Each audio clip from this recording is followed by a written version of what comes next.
I've not been a pastor before, but every politician, a proper politician, has to be called like the way pastors are called. So that's how I see myself.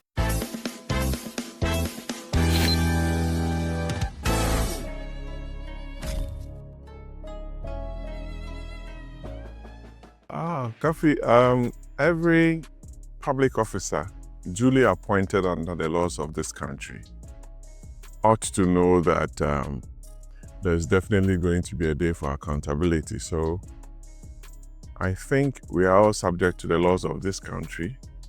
I think the former minister has made a certain application to the U.S. authorities, and that is for the determination of the U.S. authorities.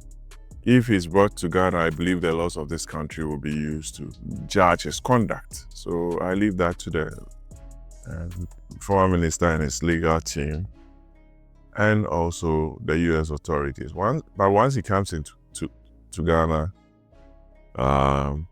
due process will be followed, and I believe he's got a competent team of lawyers to handle his affairs. Thank you. Clay, it's hard work. Hard work pays, and if we really want to come back to power, we need to go back to the drawing board, ask ourselves questions where we went wrong, those we've offended,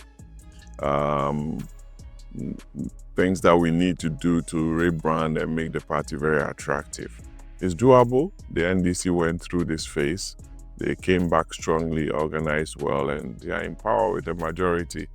And it's doable, something that we can do. Thank you. Most of the things I do are on my page, so I'll ask my team to repost and share some of the things we've done and what we intend doing. For example, this year, I'm launching the Project 250 for the employment of over 200 or training of over 200 of the youth in my constituency in the area of carpentry, masonry, those who want to go into beauty therapy, mechanics, painting, and what have you. That is within the skill set range that I want to grow, because that's where the money is, the informal sector. That aside, those who are fortunate and they come to me and there's work within the formal sector too, I'll try and support most of them. That has always been a challenging issue, Baron, and I think the farmer to an extension officer ratio is about 1 to 1,000 thereabout, and if my memory serves me right, it could be within that range between 500 to 1,000. And that is not good for our agriculture sector. So I'll try and contact the minister, ask him of government's plans. I know his PA, Cletus. I tried reaching him, and I'll try and get you the specific policy program that the Ministry of Agri has in place. Akin, thank you very much for looking up to me. I'll send you a number to contact. I'm always available. I speak and meet with a lot of people on the side, so I'll make that number available to you, and we can take it out from there.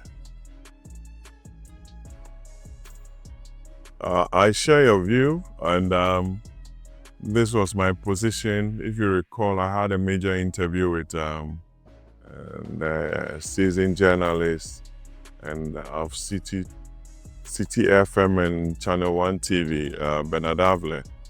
And I said to him and the country and my party that the party, having gone through such a turbulent election, needed to go back to the drawing board to elect strong executives to steer the affairs of the party and reorganize the party from the base. But the decision of the National Council of the party holds sway, and that is what is being done. So the party fails, we must elect the flag bearer by the 31st of January this year. That's about in about 12 days time, I believe. And I'm praying we go through the process well, transparent enough, fair enough to elect a candidate that will sell to Ghanaians, not only to the MPP party. Because on our own, we cannot win. We need additional hands on deck to win the general elections in 2028. So, Divine Aku. Honorable, why didn't you go for the presidential primaries? Divine,